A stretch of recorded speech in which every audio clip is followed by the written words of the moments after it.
Pada hari ini, saya Muhammad Nazarudin, Ketua Umum Partai Rakyat Indonesia, akan melantik saudara-saudara sebagai pengurus lembaga bantuan hukum rakyat Indonesia masa bakti 2026.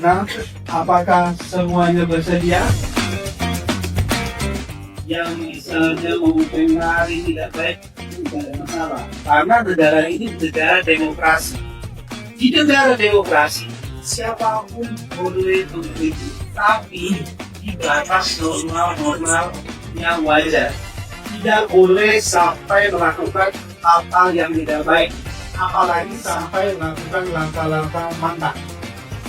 Maka itu, Partai Rakyat Indonesia mengambil langkah-langkah ke depan untuk membantu pemerintah dan rakyat Indonesia membuat LDH rakyat Indonesia.